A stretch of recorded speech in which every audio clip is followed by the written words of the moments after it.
Kia ora. Welcome to Education on Air, Australia and New Zealand. Thanks for joining. Today we'll be exploring learning, technology and the future. We'll discuss what the changing world of work could look like for both educators and the next generations. We'll unpack future-focused learning and provide practical guidance on how technology can be integrated to support educators to teach the skills that students are most likely to need. Today you'll hear from inspiring keynote speakers such as Jan Owen, Dr. Simon Breakspear and Jonathan Rozelle on topics such as the new work order and careers of the future, leading change despite complexity, and human learning as inspiration for machine learning, plus so much more. After the keynote talks, you'll get tips and tools from breakout sessions led by educators for educators. Here are some tips to make sure you have a successful education on air. Make sure you're in a comfy spot. Turn up your volume. And don't worry if you can't catch all the sessions. They will all be available on demand beginning tomorrow. Join the conversation. Use hashtag #GoogleEduOnAir on social media and use the Q&A below the video stream during breakout sessions. Let's get going.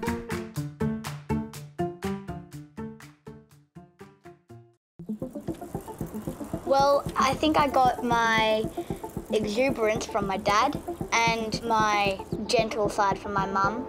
I'm loud, I guess, and I like doing things in a great measure. Drew, of his own accord, entered his poetry competition. He wrote this beautiful piece about what happiness means to him. I've been to many places, such as France and Umea, but if we don't go abroad, we have to drive in our Kia. He sent me an email and he goes, "Can you have a read over my poem?" I went into his document and then where I felt that adjustments could be made, I would leave a comment and he would get that feedback instantaneously. So it just became this live piece of work between he and I. So she said I had some really good imagery in my stanza, which I actually learnt was paragraphs in poems. It's really good because I'm not afraid to ask for help. She won't do it for me, but she'll help me improve my work. Happiness isn't really all about leisure, but some fun here and there gives you some pleasure. My family and friends are all that I need, and they'll always be there for me. That is guaranteed.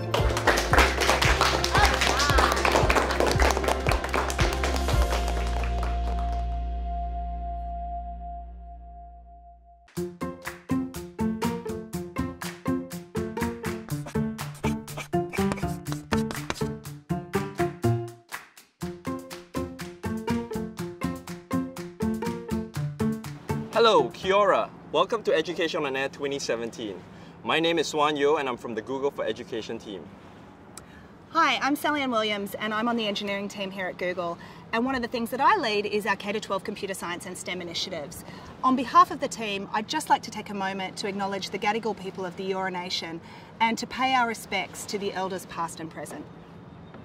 And I'm Samantha York. I work in Google's public policy team here in Australia, and I work with a bunch of partners who are in schools delivering training to students and teachers about how to be safe and responsible digital citizens. We're really excited to have educators, school and IT leaders from all across Australia and New Zealand join us today. Today we'll be exploring 3 themes: learning, technology and the future. Now that's pretty broad of a theme. What does learning, technology and the future really mean to you, Sally? You know, it's a really big area. One of the things I think is really exciting about it is the conversation that we're going to have about what are the careers of the future and how do you prepare your students for those opportunities. What that means is we'll be unpacking a little bit of what CS plus X is. Just a hint, it's computer science plus X, where X is your passion, the problem that you're trying to solve, or any other discipline. We'll also be talking about the digital technologies curriculum and how you can actually prepare yourself to engage your entire classroom in that curriculum. And the other thing that we're going to get the opportunity to do is actually connect with and hear from people who are doing and building those companies and those careers of the future. And I'm sure most of you have observed the impact that online learning courses and interactive software tools are having on both freeing up your time but also your students' time. We know from research that since the year 2000, the average full-time Australian teacher has managed to save 8 hours in a week, that's almost a full working day, by delegating the more mundane and routine tasks to computers. And this time is now being used for creative thinking, problem solving, and of course, interpersonal interactions with students. So the cumulative effect of all of this saved time and higher value time is going to have a marked impact on Australia's productivity and our economy more broadly. And for our future workers, this means they have safer, more valuable and more satisfying jobs to look forward to. So what does today's agenda look like? In a few minutes, you'll hear from our inspiring keynote speakers. Following on from that, we'll have workshops facilitated by educators across Australia and New Zealand. These workshop sessions have been designed for you to teach you tips and tricks that you can use in your classrooms. Each session will also have a Q&A session, so don't forget to scroll down to the bottom of the screen and use the hashtag #GoogleEduOnAir to include in all of your tweets and posts. We hope you enjoyed today. We hope you enjoy Education on Air 2017, and we hope that you'll get inspired and learn from today. Thank you and good day.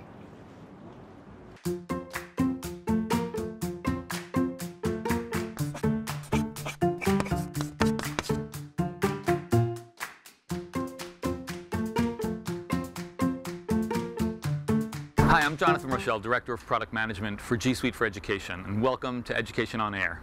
I'm glad you could join us. So just so you know a little bit of my background, I'm one of the co-founders of Google Docs and Google Drive, one of many people that helped create those tools. And I'm also the father of 3 students of my own, which makes it a little more relevant for me. And I'm on a school board in the US. And a board of education is a group that really gets into a different side of education technology. So it's important to understand, I think, my learning values and what drives me and motivates me when I'm developing tools that are used by educators. First of all, creativity is one of the most important things I think children can learn and teachers can embrace and teach. Creativity is the first. Discovery of passion for me is the second. I think it's really important that teachers help students discover what they're passionate about. And for me, I remember the moment that I discovered a passion of mine, which was computer science, when I was a junior in high school. And so at 16 years old, I discovered what I wanted to do the rest of my life. And I think it's really important that students are given that opportunity and try many things. So discovery of passion is my second value. Third is learning through engagement, not just memorizing things, but actually doing things and actually getting involved and doing things that are relevant to them in real life. So those are just some of the values that I like to push forward when we're just basically developing tools for educators that are technical tools. So my involvement in Google Apps, it used to be called, now G Suite, started back in 2005 when my company was acquired, and it became the beginning of Google Sheets. And Google Sheets then grew into Google Docs and Google Slides. And all of these tools became part of G Suite. Now those were tools that we were developing for organizations and for productivity, but in a different way than productivity was thought of back then. It was more about collaboration and collaborative productivity and people working together. So that was something that was pushed into all of our tools from that point forward. And I worked on those tools for about 8 years. So that includes Google Drive and Forms and Drawings and AppScript. And many people use the products, but one of our most passionate groups were educators and students. And the real-time collaboration in those products is what they embraced and what they found value in. But we weren't actually developing tools for educators, we were developing tools for anyone. So about 4 years ago, we decided to actually develop tools for educators. And then I got involved in G Suite for Education, very specifically, and we developed Google Classroom. So if you look at what we were doing in the early days with Sheets, we were taking something that was actually quite impressive, spreadsheets, in a personal productivity tool, and solving something that was a little bit of a different problem than just personal productivity. We were trying to make it easier to share. And it wasn't just putting spreadsheets on the web, it was actually changing the way people work together by not just adding features, but removing features. And the feature we removed, if you remember, was the Save button. And we replaced the Save button with the Share button. That means things were automatically saved, everything was stored in the cloud, and people could share and collaborate in real time. For educators, we needed to solve a different problem.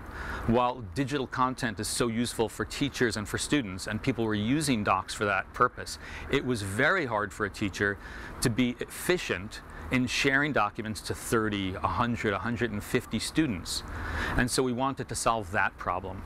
While they were really embracing real-time collaboration for teacher-to-student feedback, that was the magic that they found, sharing was still very hard. So we developed Google Classroom to solve that problem. So we were taking things that were valuable and solving very small problems that actually reduced enough friction to make them incredibly helpful for teachers and educators. But now what? That solved efficiencies. We look at education as a whole now and we wonder, what is the self-driving car for education? What's that big leap forward that technology can provide? Not just making it more efficient and more accessible and useful, but doing the next best thing. So when we look at what students are learning today, do we still need to teach facts and formulas and memorization or repetitive practice of formulas? That's what I know I did in school. But maybe we should take the next leap and focus on problem solving and teaching students relevant tools, modern tools, things that they can use to solve big problems, and giving them experiences, things that they can use in their lives. So we wonder, has learning changed? And I want to draw a difference between two types of learning, something that's very popular now, machine learning versus human learning. What is the difference between the two? There's been big leaps in machine learning lately, and it's on the top of the news all the time. And it's embedded in products that you use every day, probably. So if we look at what computers do, computers always follow instructions. They always do math. They remember facts. They're great at repetitive tasks. Humans, not so much. It's hard for us to follow instructions repetitively and remember every fact. And so while computers got good at that, then they became more powerful. And over the last 20 years, the power of computers has changed drastically. And with Moore's law, we know they've shrunk. That's why we have the world's information in our pockets now. So the speed and the data capacity and data collection and machine learning specialization, miniaturization, all those things have changed so drastically that it enabled us as computer scientists to do things like recognize patterns, classify data, cluster data, predict future values, rank relevance, read signs on your phone in one language and convert it to another. And it seems magical, but we're taking it for granted. It's something that's just automatic. It's in our lives every day. So when we talk about machine learning, let's back up and just say, what is machine learning? So there's artificial intelligence and machine learning.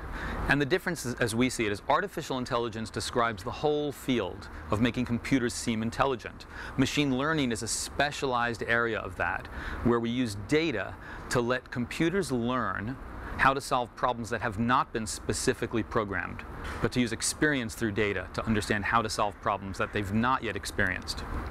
Old AI, old artificial intelligence, was known as expert systems. And I want to introduce you to somebody named Joel Benjamin. Now, he was somebody who could play chess very well. He was ranked 2,618 out of the chess masters. And he was able, with a team of others, to teach a computer, that was Deep Blue at the time, how to beat a human at chess.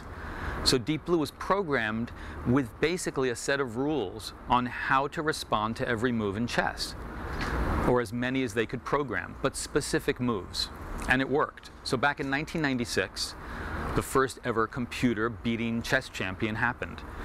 And now 20 years later, something that was actually predicted to take many decades longer, the same type of problem was solved with AlphaGo, beating a human where a computer beat a human at the game of Go. And now the complexity of those two games is what's so astonishingly different.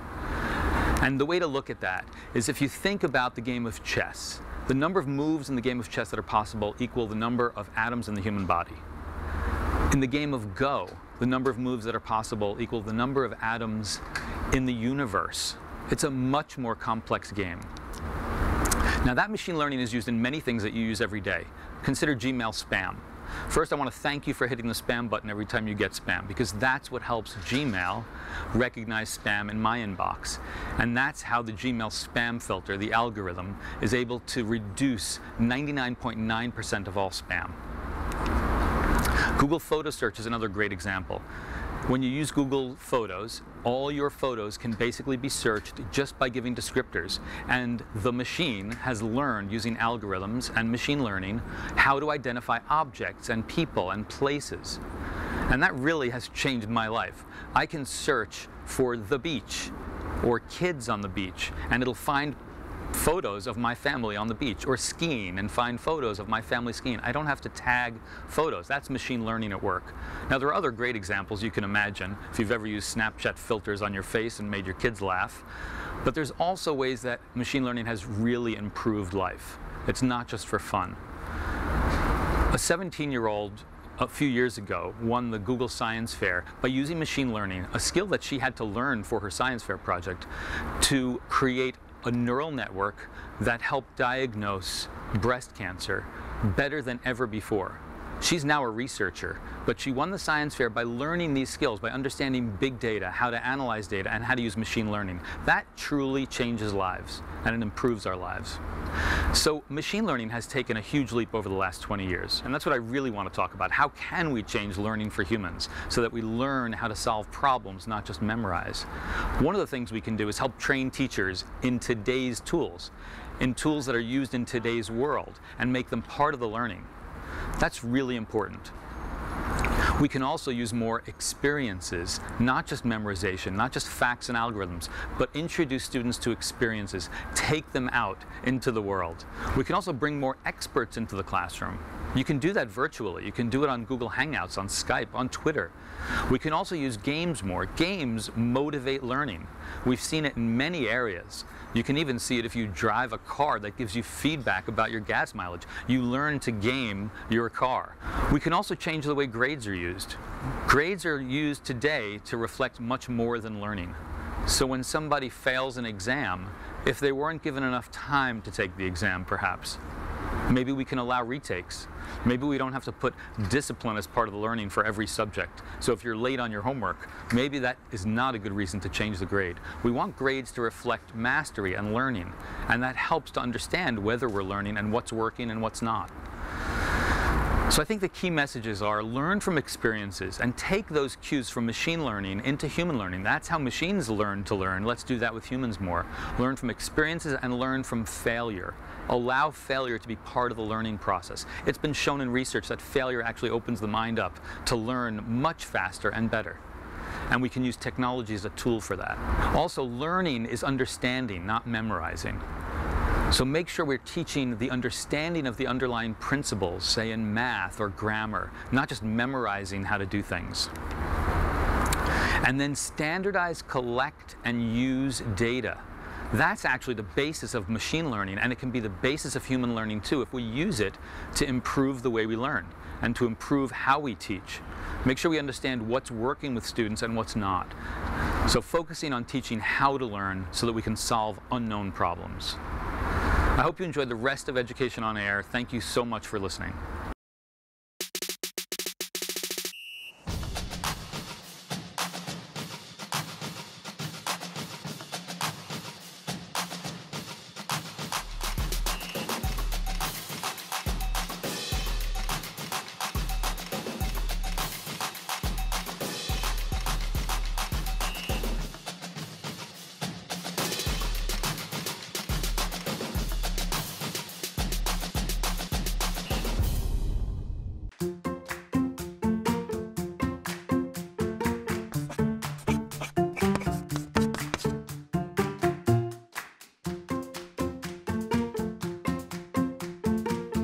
Good morning everybody, my name's Jan Owen and I'm the CEO of the Foundation for Young Australians. I'm here really to talk to you this morning about this idea of the future of work. And at FYA, we've spent the last 3 years deeply researching what the future of work is going to look like and what we call the new work order.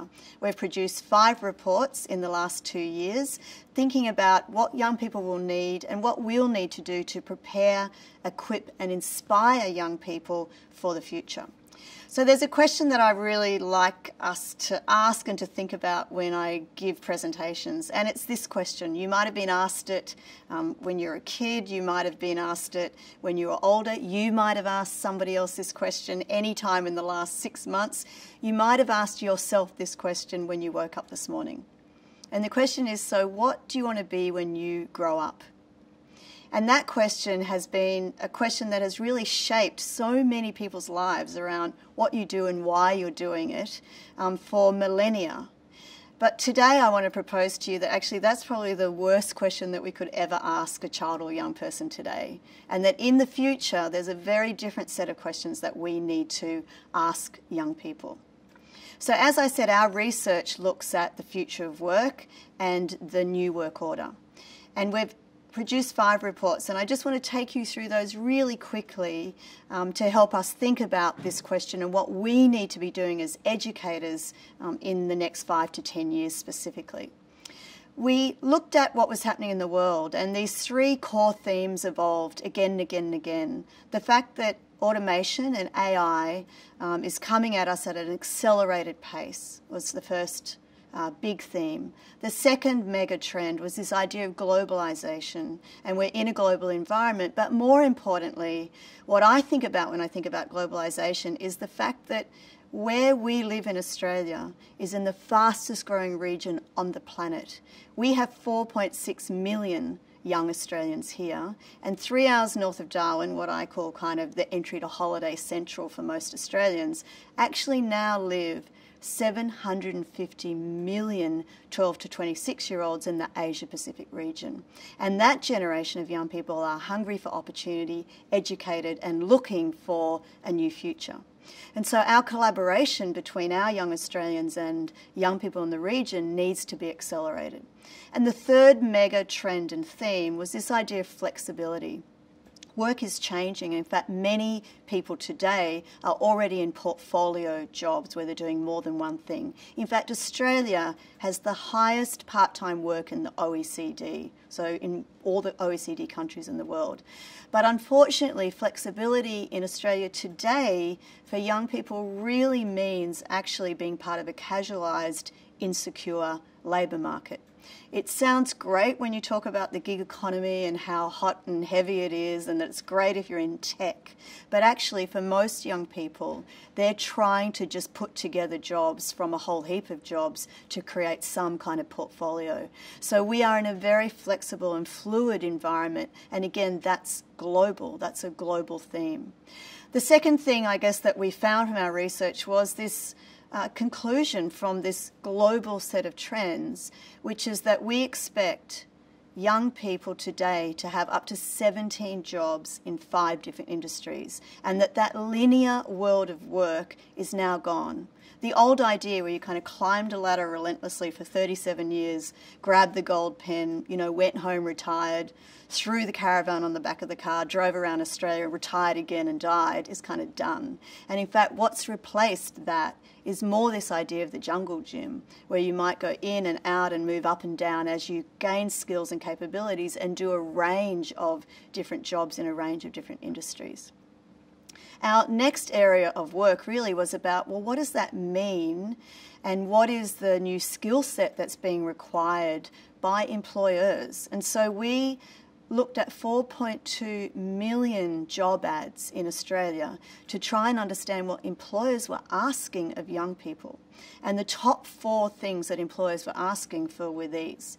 Number 1, a huge request for digital skills. In fact, in a 3-year period alone, there was a 212% increase in requests for young people with digital skills entering the marketplace.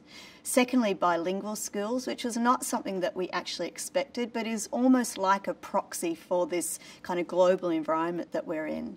So bilingual skills, another language. When I gave this presentation in Hobart a few months ago in Tasmania, I gave it to a whole lot of educators, and I said afterwards to the audience, what did you get out of this presentation? And there were some students in the room, and one brave 15-year-old stood up and said, I actually got that. And I said, what? He said, I got bilingual skills. And I said, why? And he said, well, I'm an Afghani person. I'm a refugee. I've been in Australia for 3 years, and for the first time I realised I might have something to contribute to this country, my new country, because English is my third language. And that really resonated with him and the whole audience about how different skills and capabilities are now being sought in the workplace.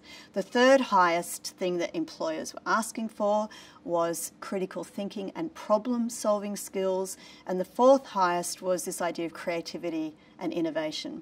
Number 5, presentation and communication skills was being privileged in the workplace.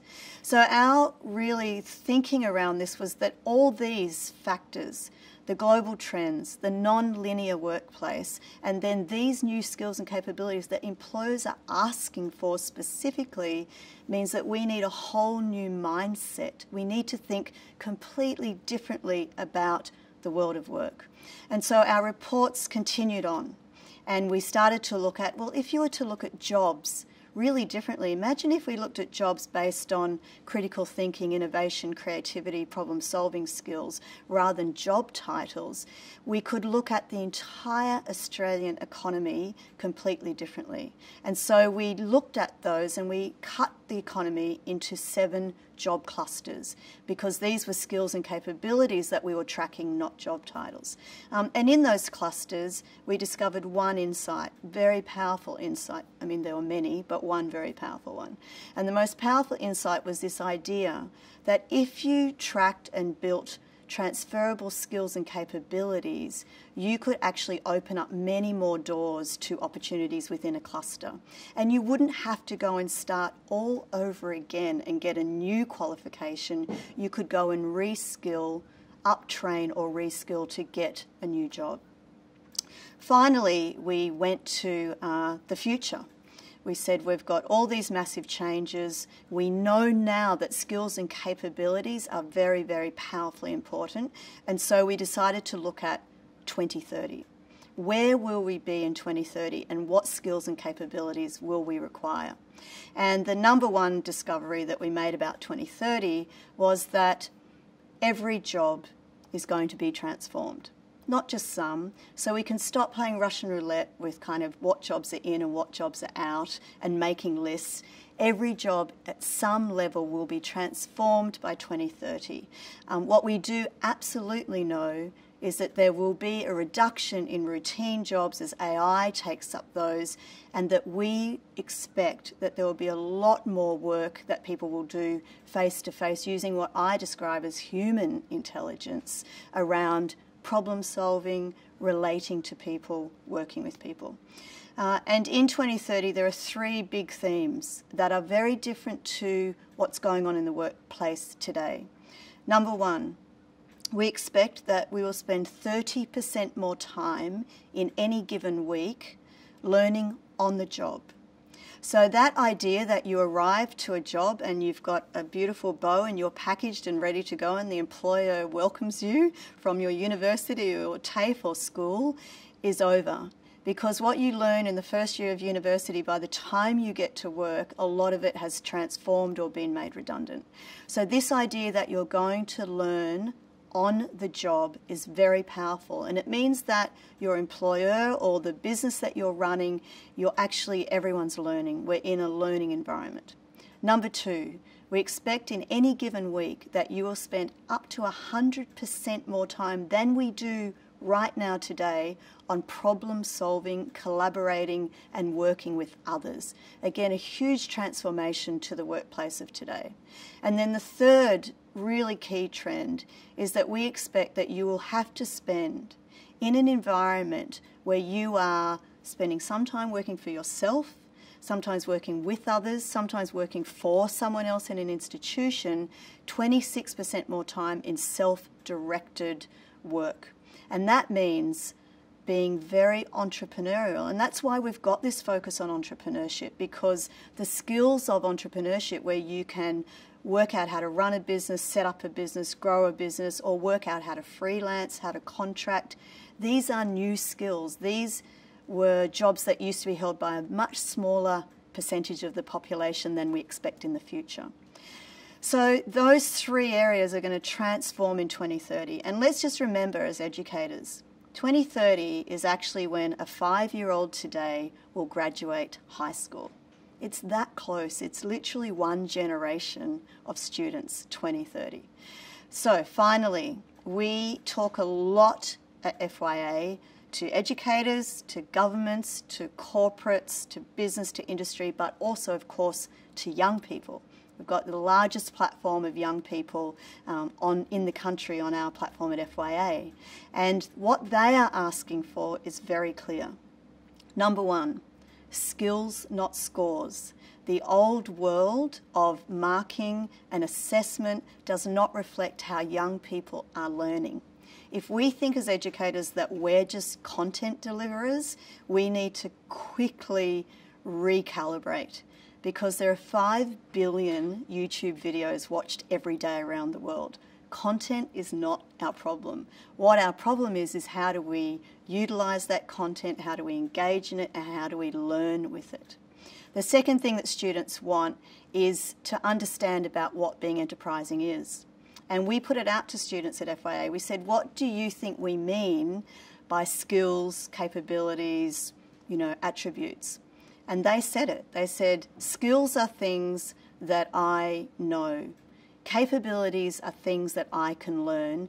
And attributes and dispositions are my superpowers. Now, the whole of the OECD and everyone around the world has been trying to nail that for about 5 years, and those students just nailed it. And the enterprising skill set is skills, capabilities, and attributes. The third thing that students are very clear that they want, and in a global survey, they said, we want internships and apprenticeships as pathways to work. And that's critically important, because that idea that you get to go and try things out, you get to learn on the job, is the most powerful pathway, and particularly for young people who are in regional, rural areas or in disparate places or low socioeconomic school environments. Actually, you can't see beyond the horizon unless someone takes you there. And so the idea that you get new pathways is critically important. And then the last thing that young people have said, and this is again a big global trend, 69% of young people have said that they would like to have a go at starting their own business. Now, 20 years ago, that was probably about 20%. So at FYA, we've had a go at this. And we've put 26,000 students in Australia through the largest student entrepreneurship program in this country called $20 Boss. What happens with $20 Boss is you get $20, get it for a month. At the end of the month, you pay the $20 back with $1 interest. It is a bank. And in that time, you have to, with friends, with collaborators, or by yourself, set up a business for purpose, people, and planet. And we've seen 5,000 sustainable businesses set up by Australian students in the last 3 years. One of my favourites is 3 guys out of Alice Springs, Central NT, and so they set up a boot camp. And within a month, they had basically got their teachers pretty fit. The teachers were very relieved when the month was over, it needs to be said, and they took their business out of school. 15 years of age, in school, running a successful business, and of course doing sport, because who else would come up with a boot camp idea? But we saw this repeated over and over and over again, and young people running at the opportunity to set something up and learn all of these new skills in one single initiative and idea. So we know that the future is going to be different for young people. We believe, and I relentlessly believe, that young people do have the skills and capability and disposition. In fact, they have the hearts and minds for this future. Our challenge and our opportunity is to prepare, equip, and inspire them for that future. And at FYA, we have a mantra that really drives our work, which is, the best way to predict the future is actually to create it. So I invite you to join us on this journey, and as we are all learners now, we are all learners. The teacher is now the co-collaborator, the co-investor, the co-learner with the student, and we're going to go on an incredible journey in the next few years together as we come to grips with the future of work and preparing, equipping and inspiring a generation of young people. Thank you.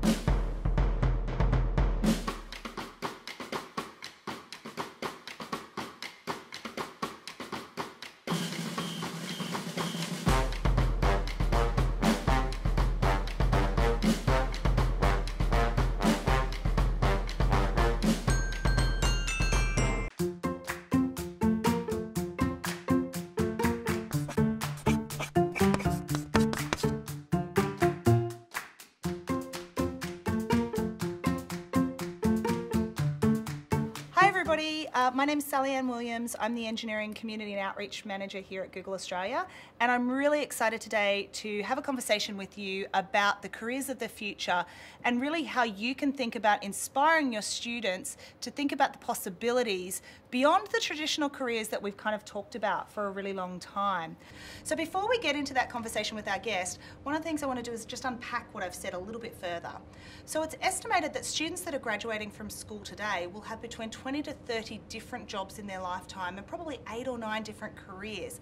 And that means what we have to be doing is thinking about how are we equipping them with the skills that they need to transition through those different careers and through those different industries.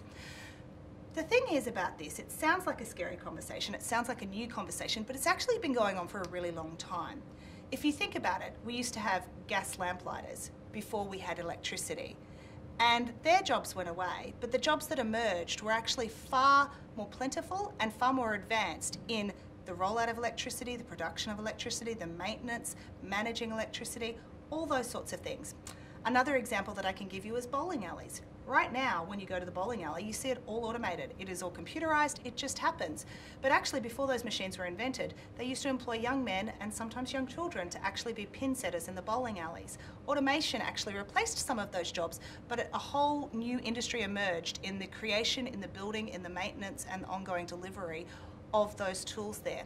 And that's kind of what we're seeing today in industry, is that as technology emerges, we're seeing more and more careers come forward that we couldn't even predict. I mean, 15 years ago, there was no such thing as an iOS or an Android developer because you didn't have a smartphone in your back pocket. So if you think about what's coming out today, we can't exactly tell you all of the careers of the future, but we can tell you about how to have a conversation with your students and the sort of skills that we're seeing in every single career emerging. One of the ways that we talk about that at Google is the conversation of a CS plus X futures. And what I mean by that is computer science, that's not just coding, it's computational thinking, it's complex problem solving, plus X, where X is your passion, the problem that you're trying to solve, or any other discipline. And it's actually at the intersection of those two things that we see the trends and emerging careers of the future. So let me give you just 2 quick examples. The first example that I want to give you is Danielle Feinberg.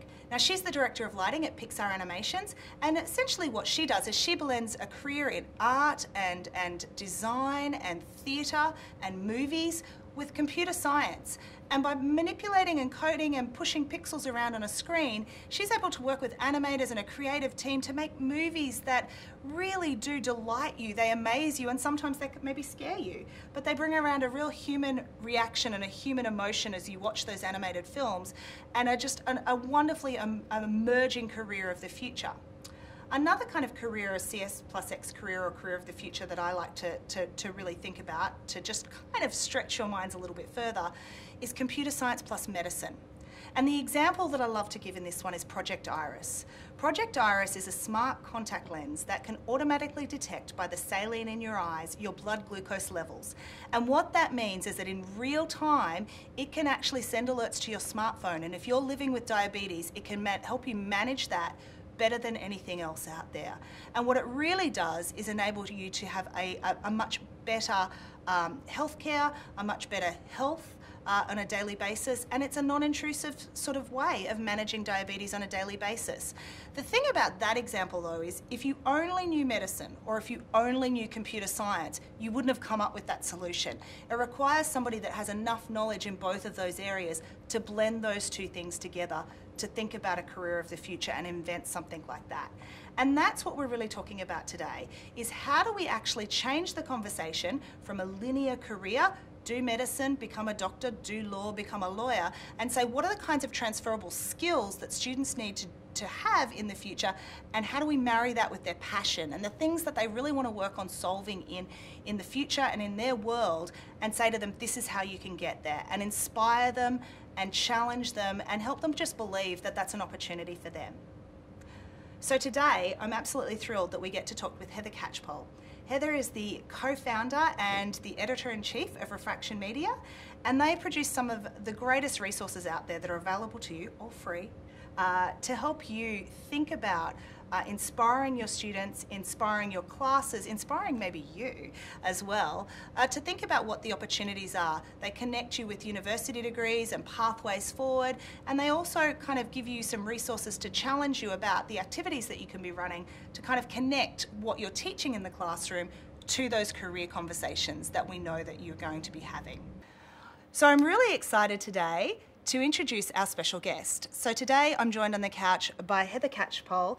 Heather is the co-founder and the editor-in-chief of Refraction Media, a company that I'll let her tell you a little bit more about, but they have a real focus and a passion for helping equip and inspire students today for the careers of the future. Heather, thanks so much for joining me. Thanks, Sally. So tell us a little bit more about the work that you do and what Refraction does. I don't want to steal your thunder. I'd love you to kind of describe in your own words what do you do and why do you get out of bed every morning?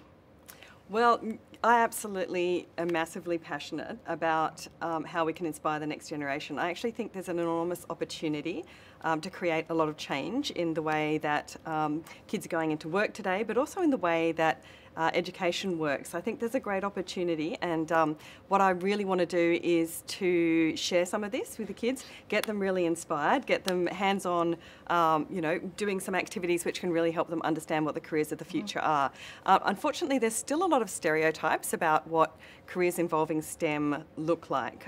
People think about, the IT programmer sitting alone in the basement. They think about the scientist with the mad, crazy hair going off and working alone and having kind of genius moments, whereas nothing could be further from the truth.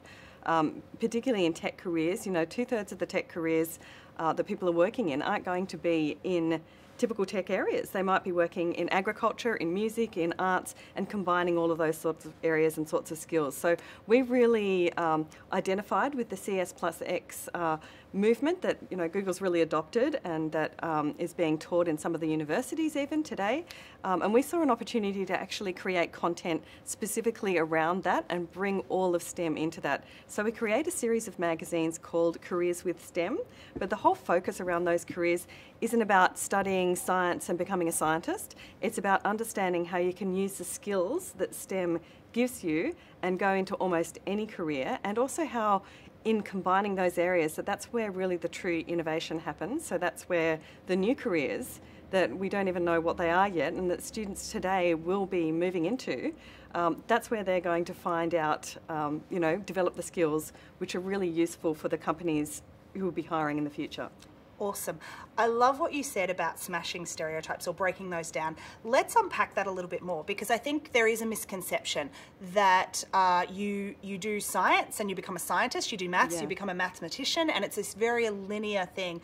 What are some of the things in profiling young people and in finding people that have a STEM background but have moved forward into sort of unexpected areas? What are some of the examples that you're seeing? Is there anybody out there that you think just epitomises this and is a great example that you can talk us through so we can get some idea of who these people are and what they're doing? Yeah, two of the people from the last issue of Careers with Code that I did, I think really, who really epitomise that, they're both from regional areas.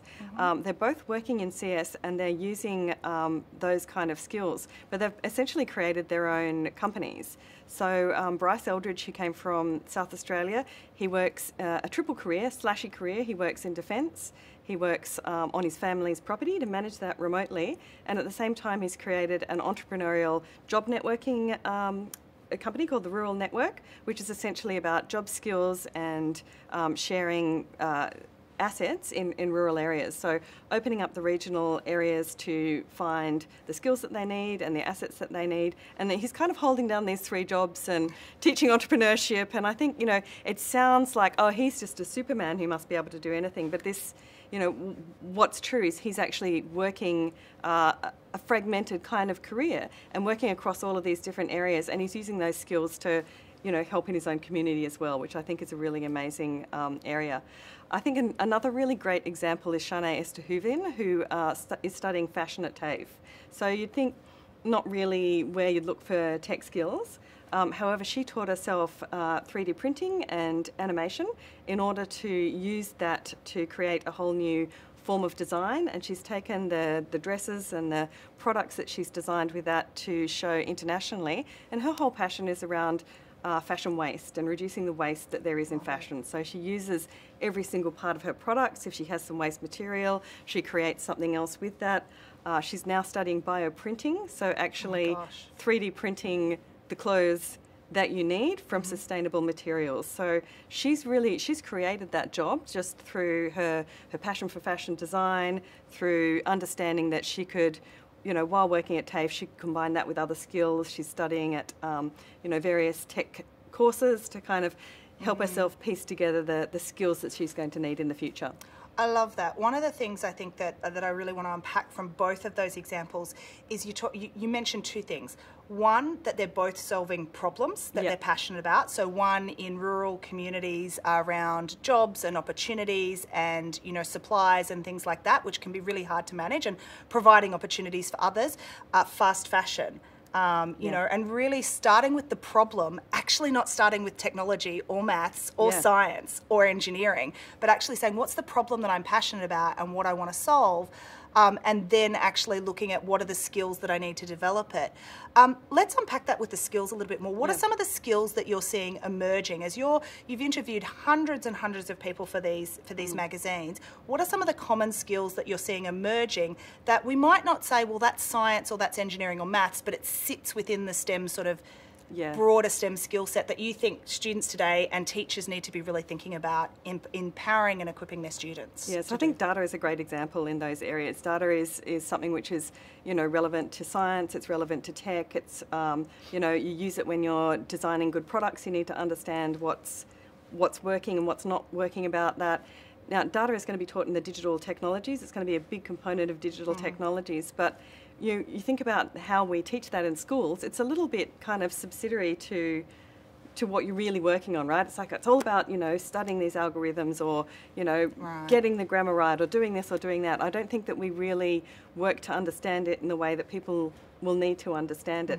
Usability is another thing that's really huge at the moment, just understanding how people are taking the things that you make and using those. Whereas in schools, I think there's still a bit of a sense of right and wrong, you know, rather than, do you like it? How about now? How about now? Do you like it? I mean, imagine if we were able to do that with our teachers. How great would that be? You know, here's my assignment. You know, tell me what you love about it and what you hate about it, and I'm going to go and do it again, right? So I think there's a lot of that, there's a real cultural shift that's happening in the way that work and skills are developing. And there's a lot of great ways to really adopt that in schools that, you know, maybe we should be looking at how we do that and just really like tapping into the students' passion as much as possible. The number of times I've had kids say to me, I hate maths, I don't see why I have to do it, what is this for? You know, wouldn't it be wonderful if they saw the reason for that innately in what they're doing? So what we're trying to do is to really show how people are using those STEM skills, but also to show, like you say, it's not a single answer. It's like everyone does one thing and then moves to something else. They might start in biology and end up working for Google. You know, they might start in studying one thing and then completely move into another. So it's about understanding that it's okay to be wrong, it's okay to keep changing, and that you don't have to be an expert, I think. You don't have to be the top of your class. You don't have to feel like, you know, you're the one in the room who doesn't understand. We all have something to offer. So I love what you started touching on there about teachers and what they can do. Yeah. What are some of the best ways that you think teachers can inspire their students? What can they do? How do they have that conversation? Because we know that teachers are one of the greatest influences on career decision making and, you know, future study decision making by students. Yeah. So how do they get prepared for this? What are the resources available to them, and how can they have a conversation with their students to kind of nurture this and spark this interest in STEM skills for a purpose, to solve a problem and to be something that can be a career for them? Yeah, I think one thing is to be doing, and, you know, students love to and teachers love to get hands-on and do. What we then try and do is we're developing content which is inspirational around that. So the Careers with STEM magazines are free for all high schools, and they get them, you know, every quarter of the year. We do one on maths, one on science, one on engineering, and one on coding. They're also supported by teacher resources, which are available free to download and supported by the Department of Education. And how we do those is we're really trying to focus on cross-disciplinary teaching. but also make sure there's something for everyone. So if you're teaching in TAS or if you're teaching in maths, there's a way to kind of bring in relevance into what you're doing. So if you're teaching linear algebra, talk about someone like Danielle Feinberg, talk about how in animation you're really going to need to be able to plot, you know, this point for your animator who might be working somewhere completely different in another part of the world, and you can't just say, I want it to look kind of like this. You're going to have to be able to say, actually, if you take that vector and move that here and do this, like that's where that, you know, practicality comes in. So we're trying to create those real world relevance and really link that back to the story. You know, something as simple as posters. We produce posters so you can put up role models and put up surprising stories on the wall and really get kids thinking about where this can lead them and get that sort of inspiration happening with them. For school counsellors and careers advisors, there's something as simple as a little questionnaire that goes with the magazine as well. So, you know, have you thought about careers like these? You know, what kind of things are you interested? What's your X? And we do a lot of quizzes around that as well. So helping students to kind of find their passion, whether they want to solve global problems, whether they want to work in tech, whether they want to make things and build things, whether they're just kind of a creative person. So finding out the ways in which we can inspire them to do what they love, because we all love what we do. Yep. We can change the world. I love it. So probably one last question, maybe my last question. One last question. What's one of the most surprising people that you've profiled, like surprising careers that you thought, I would have never even dreamed that was a career or a possibility? What's one of the most surprising ones you've had? I guess, you know, one of my favourites was we were looking for somebody who really epitomises what's completely different about maths, right? And, you know, for the kids who hate maths, there's a guy who works for Collingwood Football Club. He's, you know, he looks like a footy player. He's got the shorts. He's got everything. His job is actually to do performance analyst. So he's working with data, with computational thinking to really understand players and how to epitomise and optimise their performances. And he's literally running along the football field with his laptop, you know, to do this. So you couldn't get further from a nerd, right? You know, this is just, it's just such a great example of how, you know, that kind of mathematical thinking, computational thinking is just relevant across almost all different areas. So one of the things I'm really curious about, we're talking about CS plus X. So are there any trends that you're seeing in Australia or New Zealand where there's specific sort of clusters of X that are emerging around particular disciplines or themes or problem spaces that you're seeing that people want to work on and solve? Yeah, absolutely. I think in New Zealand, one of the most important things is bringing in diversity and how, you know, CS education can really help people in Indigenous communities to develop. So there's some amazing Maori languages and combining, you know, Maori language studies with CS and where that can lead. There's a designer that who works in, you know, digital animation and design. He uses a lot of tech in his work, and he specialises in the development of Maori art forms across different areas, and he's found that that's been like a real breadwinner for him because he works in Christchurch where they're doing a lot of rebuilding, and so that's enabled him to incorporate, you know, his own Maori background, to incorporate digital technologies.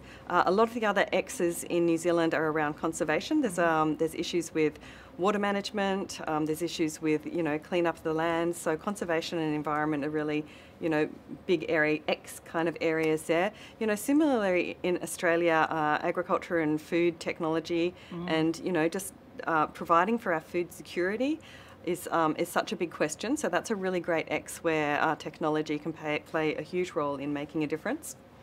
I love that. I think it just really speaks to the fact that it's not about becoming a computer scientist and sitting in a dark room behind a computer programming all day, but it's actually about looking at real world problems in any area and looking for solutions. And that if you start with that approach and then think about what are the skills I need to take me there, that's how you actually end up in a career of the future. Yeah, absolutely. I mean, the skills, you know, it's skills, and it's also what people are really passionate about and how they're passionate about, you know, bringing that change. So social justice, developing urban communities, you know, music, like, you know, these are all things which kids really relate to. How we, you know, using tech to understand how they're going to change in the future and to create that change, that's where we're really seeing those work trends. Love it. So I did lie before. One last question. If you could say anything to the teachers out there that are watching you today, what's the one place they need to go to? What's the one thing that they need to do to actually, you know, get going on this tomorrow or first thing on Monday morning in their classroom to start talking to their students about the careers of the future? Yeah, so we have over 1,000 degrees online which start with STEM but include your X. They're searchable by your X or your STEM. We have over 100 different role models with videos and interviews, inspiration out there. Over 50% of them are women, so if you're looking for inspiring women working in STEM, that's a kind of one-stop place for you. You'll find all of the other resources as well. You know, inspiration is at your fingertips. And, you know, maybe if you're looking for one practical activity to do with your kids, just ask them how they think that they could combine what they really love with those sort of STEM skills. You know, if they are thinking, you know, how could you possibly use maths? How could I use digital technologies? You know, why would I want to study this? Say, well, what do you want to do? You know, what's one thing that you'd want to do? I think, you know, we're talking about the diabetes eye, like you can actually, you know, creating an iris which can tap into your blood sugar levels. You know, everybody knows somebody who has diabetes who could benefit from something like that. You know, everybody has some kind of you know, problem that they'd like to fix. Well, you know, that starts with technology and it starts with STEM, and it can, you know, create such an amazing career for someone, but it can also create social change and change in the world. I love it. Thank you so much for your time today. And teachers out there, honestly, you make such a big difference in the opportunities for students in the careers of the future. And my one passionate plea to you, I always have a passionate plea, is that you would just open them up to these opportunities and challenge them to think big and to dream big and to give it a go, because they are really going to be the ones that can drive social change, they can drive environmental change, and they can be the game changers of tomorrow with your help and inspiration. Thanks.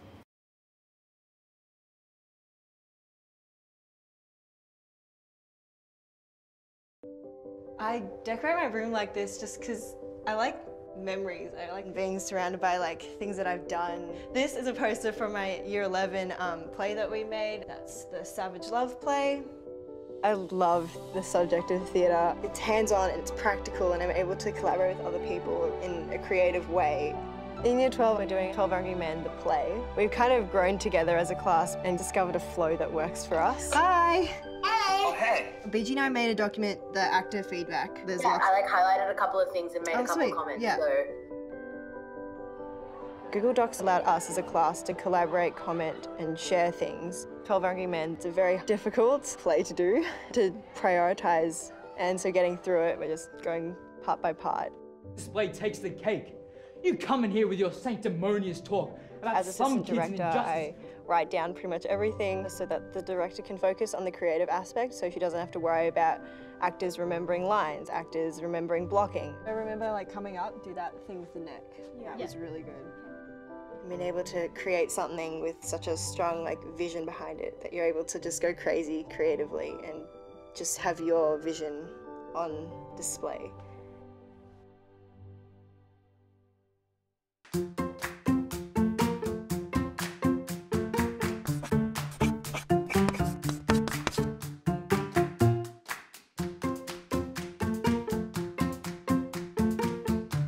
Hi everyone, my name's Solange. I'm the CEO and founder of a startup called CubeWriter. And what we do at CubeWriter is basically inspire young people into STEM by giving them their very first space mission to the International Space Station. Before I get into kind of the details of CubeWriter and how that works in the classroom, I'll just give you a bit of a background story on me and how I came to be, launching hardware to the International Space Station. So I grew up off the grid on the northern rivers of New South Wales. I have hippie parents who made sure that we lived a really remote lifestyle with no power, no water, no basic civilization services like rubbish collection and postal services. And we lived in a rainforest, more or less. Our farm was eucalyptus trees. So we just had a beautiful rainforest with no neighbours, and we were fortunate enough to live in a black zone. So we had no light pollution where we were, and we got to admire the full pelt of the Milky Way, which affected me a lot from the get-go. Maybe because there wasn't anything else there to affect me. Anyway, so I loved the night sky. I got my first telescope when I was 8, and it just kind of went on from there. So by the time I hit high school, I decided I was going to be an aerospace engineer. And I moved from my regional high school to the city to pursue that. By the time I got to university and I was studying aerospace engineering, and I ended up picking up a maths degree, and I started hearing about all of this STEM crisis and the fact that we don't have enough people going into STEM. And as a STEM person, I was really unaware of this whole issue because I'm kind of in this STEM bubble. And I was thinking back to why I got into STEM and how I got to that point. And really for me, it was the fact that I wanted to work at NASA. I really wasn't that much of a studious person, but I aced all my classes and did all my work because I wanted to work at NASA, and that's what I had to do if I wanted to achieve that. And so I started thinking, if we've got this huge crisis, what are they actually doing to kind of inspire people into STEM? And there really isn't anything more inspiring than space. I might be a little bit biased, but I don't think there is anything more inspiring. And so I created a cube writer and a whole education program around that to kind of help everyone else get to the same inspiration piece as me. And hopefully that'll help with the STEM crisis. We aim our program at years 7 to 10, so we really want to kind of make sure that the year 7 and 8 students don't lose their energy for science and maths when they go into high school, but we also want to really make sure that we're engaging year 9 and 10 students before they pick their final year subjects. So that's our bread and butter, but we do have senior and primary school programs as well. And so the program is delivered via our online platform. And so we have a whole curated set of content, teaching and learning materials, activities, assessments, everything's there. We guide you through the process of coding NASA-approved hardware, manipulating sensors, developing a hypothesis around these sensors, kind of inquiring about, if you've got these limitations, what can you discover with these limitations? Testing all of that, comparing it to other environments, and then finally we run your student experiments on the International Space Station. We're the first and only Australians to have infrastructure on the International Space Station. So the CSIRO or any of the big research bodies, none of those scientists have access to the ISS, just the students in our program. So they're Australia's only little rocket scientists that get to be involved with 16 other countries who are involved in the ISS, which is kind of special. And so we have a piece of hardware up there and some infrastructure up there that has the identical sensors that you use down here in the classroom. So we've gotten a bunch of sensors, we've put it all together, and we've gotten it approved by NASA. And then in your classrooms you use a replica one, and then we all share the same one in space. And so once you finish your experiments, you submit it to us, and we send it up to the space station, which is, the most exciting thing. And if you make it before the rocket launch that sends up the hardware, then you get to watch a rocket go up and say, that you own something on that rocket, and, that's, you own part of that. And then we bring back the results, and that's really the exciting part. So you've learnt all these hard and soft skills. Soft skills are the hardest ones out of them all to get to that point, but then you actually do the real science and the analysis when the data comes back. And so that's when you really get down into what I think is the bread and butter of STEM. And so if I was going to recommend anyone do anything in STEM for students and their future careers, it's really that last bit where you've got all this data, you've got all these ideas, and you actually have to really think critically about, has your experiment been sufficient? Have you decided to collect enough or too much data? Does this experiment actually test your hypothesis? Like, really that critical thinking and, you know, processing all of the data, and that's the bread and butter of it all. And then, of course, there's no point doing science unless you tell everyone about it. So there's a myriad of different ways that you communicate, whether it's a rap song in the playground to a scientific report. I don't care, as long as you're communicating your science and your results back to the rest of the world. And that's kind of our whole program. And every year we bring together some of our top schools and in a showcase with industry, and really allow industry to acknowledge and appreciate the STEM achievers who are little rocket scientists that are wandering around amongst them without anyone knowing. Everyone always asks me, what do students actually do in space? And the answer is really whatever they want to do. And so that means that we get a myriad of all the kinds of different projects and scientific experiments and data hypotheses that come through. So we've had schools that have learnt all about general relativity and have tried to investigate time dilation over the course of an orbit and then over the course of a month. We've had students investigating the magnetic field and the variations and whether there's any radiation that accumulates in any of the potholes of the magnetic field, which is all novel science. We've had students create a moisturising cream for astronauts based on the humidity and the exact environment that they live in on the International Space Station.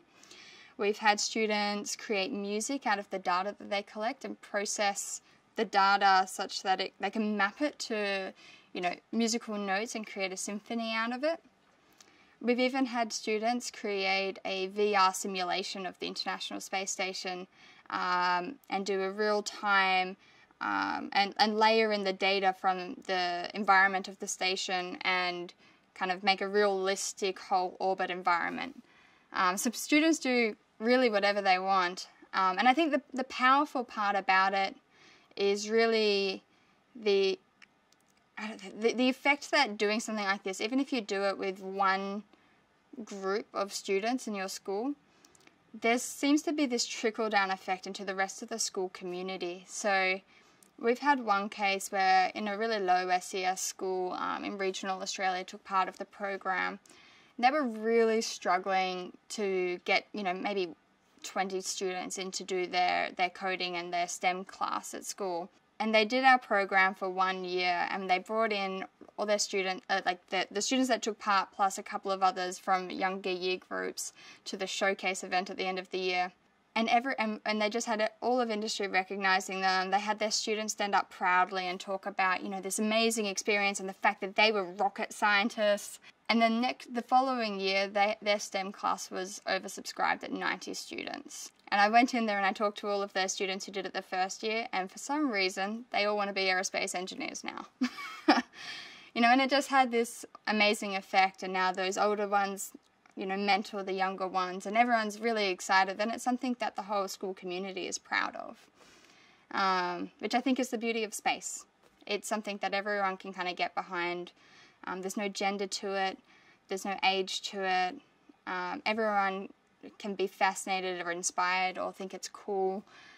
And it can really just have this amazing impact on not just the students in it, but, you know, their friends, their families, everyone. So, you know, the data analysis and the coding are really great and important, and they're going to open up the career opportunities for those students. But for those students to be then successful in those careers, we really need to be nailing in on some of the soft skills around STEM. So we need to be making sure that students are working in teams. STEM should not be done individually. That includes science and maths. Everything needs to be done as a team. And that's one of the biggest things I've seen students come away with from this program, is that they just don't, they're overwhelmed with these different experiences of doing science and maths collaboratively. But that's how it's done in the real world, and I think that'll really benefit those students. Hopefully you've gotten some cool ideas about how you might implement project-based learning, or just layer in some inspiration pieces around what you're already doing in STEM. Love for you to check us out on our website and reach out if you have any questions, but otherwise enjoy the rest of your conference with Education on Air.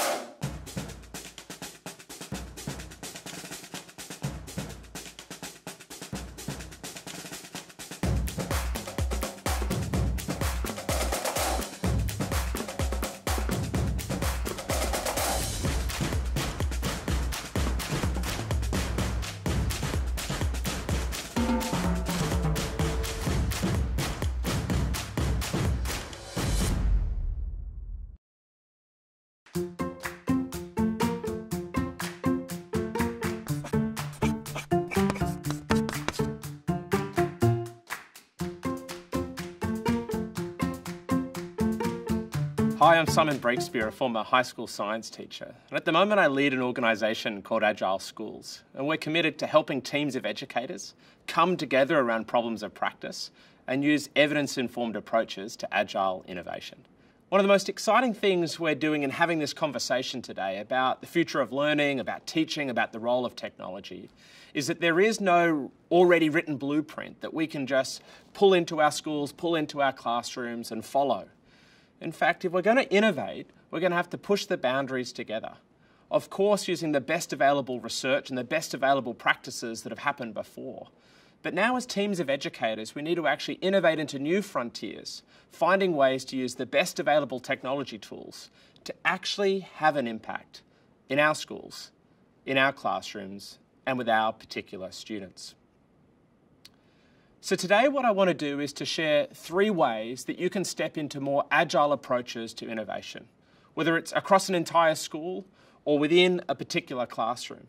How could we accelerate our progress together to have a real impact? So the 3 areas I want to have a look at today are to focus on impact. Secondly, to be willing to learn by doing. And lastly, that we need to cultivate teamwork. Focus on impact. It should go without saying in educational innovation, but the point of our innovation work is not just to make learning look different, but for it to actually be better for students. So as we start to engage in our innovation work and as we adopt this agile approach, we need to be clear about the impact we want to have on student engagement and progression. We should be talking with each other as colleagues and engaging with students and considering what is an area of student knowledge or skills or dispositions that we want to get better at developing. There might be areas where we think we want to move in and ensure that these students have a chance to progress in ways they haven't before. There might be other areas where we want to say we want to push students to new levels in higher order competencies and skills. But to start a conversation about innovation really needs to be a conversation about what impact we want to have on learners. Of course, the challenge is once we start getting inspired and we start to talk as colleagues about what impact we want to have, as we start to go out and look across our school and have conversations with students about what we could do, there's a huge list of things that we could do that get us energized for the work. But part of the discipline of taking an agile approach to this work is to be willing to do less but better. To say we don't want to just be inspired, we don't want to just have good intentions, we want to get all the way through to impact. And the way to do that is to discipline ourselves and to go after less but better. To be willing not just to do something we could do, something that might be sort of important, but to go after the next most important learning and teaching area that we need to see improvement for in our students. If you're really struggling here, why don't you ask, what do our students need us to learn next? Help their agenda and what they need for learning set your innovation agenda as colleagues, as you really consider what is the impact you want to have and what is the one area you should focus on at this time in your innovation work. I remember working with one team that were getting very excited about trying to build learner agency. They were worried that some of their students knew what to do when they knew what to do, but weren't all that sure what to do when they didn't know what to do. And they wanted to build the kind of learners who didn't just have the answer, but knew what to do when they were tackling something more complex. And they were really starting to have a conversation about developing learner agency, a terrific area to work on. But as they started to focus, they said, hey, how could we reduce the grain size of the problem we're working on? Learner agency is terrific, but it's still very big. How could we get more focus? And they looked at the research on learner agency and they identified metacognition as an area that research would suggest is useful to develop in students if you want to improve engagement and progression. And they went even more narrow and they said, well, metacognition across all subject areas. And they decided they wanted to particularly focus on metacognition in mathematics to improve engagement and progression. You see, if you want to do big things, you need to be willing to focus on specific things. It's not that you won't get around to solving or improving the other areas, but first get impact in something specific, learn from it, and then move to the next round. So focus on impact. So the second element of an agile mindset is to learn by doing. Planning is terrific, and doing some analysis and thinking about how we're going to try to solve the problems we're working on is absolutely worthwhile. But sometimes we can fall into analysis paralysis, overthinking, over-planning, where actually what we really need to do is to get into the work, to try to take some action, to have a bias towards action, to learn by doing. An agile approach to innovation is really driven by the motto of starting small, learning fast, and failing well. By starting small, we say, let's de-risk this innovation. Rather than making huge change, let's get really specific about a small little piece of the work that we can get started on. And then as we get into the work, we're willing to learn fast and to fail well.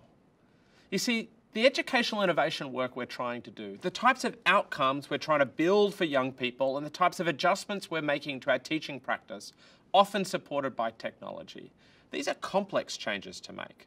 And so we shouldn't expect to get it right the first time. It's going to take us a few iterations, getting into the work, seeing what's working and what's not working, and then be willing to try again until we find a way to have the intended impact.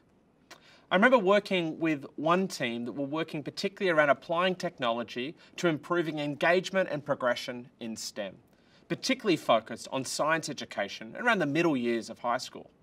Well, the team had started to get some good progress, but actually over the first few attempts they were finding that students were definitely more engaged in their learning, both in self-reports and anyone coming to the classroom. They would have said, look, these students are loving what they're doing. But as they started to collect some evidence, they started to see that even though the engagement was going up, the teachers weren't yet happy with the level of achievement improvement. To be clear, the kids were engaged, but they weren't developing the important knowledge and skills necessary for science progression. And so the teachers, rather than giving up, rather than saying, well, that didn't work, let's move to something else, they said, let's go to the next iteration. And they started to pivot and shift in their teaching design and collect some more evidence to see whether or not they were then moving towards getting the impact that they want. In our work at Agile Schools, we say, hey, don't run a marathon. Focus on the next sprint. Focusing on short, time-bound pieces of work, often just 1 to 4 weeks at a time, where teams come together, they work on the next most important thing. They collect some evidence to see whether or not the thing they're doing actually is making learning better. And then reflecting on that evidence, they ask each other, what adjustments do we need to make next?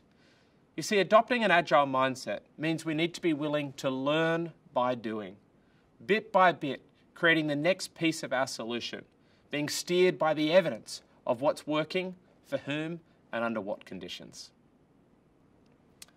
And the third way that you can step into more agile approaches of innovation is to cultivate teamwork. You see, educational innovation is not about lone innovators and lone change makers who have an incredible idea and can go off and do it on their own. No, educational innovation is definitely a team sport. We're going to need to draw on diverse experiences, backgrounds and expertise as we bring people together both from inside our school and even beyond in the community, in the parent community, from industry to come together to help us to innovate new approaches to the work that we're doing. And as we start to work together, it's on us to actually improve the quality of the teams that we're in. If you like, taking an approach to teaming our own team, seeing teaming as a verb, something that we're actively involved in together. So as we increase the horizontal responsibility to each other, to turn up and get the next piece of the work we're doing done. In technology companies, they often call this a scrum meeting, where they come together and they ask, what have you done? What are you going to do next? And what's getting in your way? And it's terrific when teacher teams can come together and say, here's what we've done. Here's the next piece we're focusing on. And these are the things that are getting in our way and are slowing us down. And leadership can then be supporting those teacher teams, trying to remove any obstacles and creating the enabling conditions for them to do that work together. We as educators have some of the most incredible opportunities in front of us to take the best of what we know from educational research and emerging technologies and approaches that can give us new approaches to learning like never before. But it's not so much about the new research or the new platforms. It's now about the innovation processes that we can use in our own local classrooms and our own schools to focus on impact, to be willing to learn by doing, and to cultivate the teams that we work in to have a greater impact. So why not give agile innovation a go in your school with your colleagues? Embrace that agile mindset, work alongside your team, and be willing to take fast, iterative action until you have the impact that you want on student learning outcomes. Thank you for joining Education on Air. Now it's time for the breakout sessions. There are over 18 sessions from educators across Australia and New Zealand over the next 2.5 hours. So there's a lot to choose from. For the sessions you can't catch live, they'll be available to watch on demand as recordings after the event. In a few moments, you'll be redirected back to the Education on Air agenda page, where you can see all of the breakout sessions. You'll notice that the sessions have been organised by the audience that may be most interested. We have tracks for teachers, IT and administrators, school leaders, or anyone in the community. You can also filter by time, theme, or product. The website will indicate which sessions are currently live. To watch a session, click on it and scroll over to the Watch Now button. And that's it. You're in. Don't forget to ask questions using the live Q&A feature below the video stream during breakout sessions. The speakers will do their best to answer your questions live or in writing after the event. Thank you again for being a part of Education on Air, Australia and New Zealand.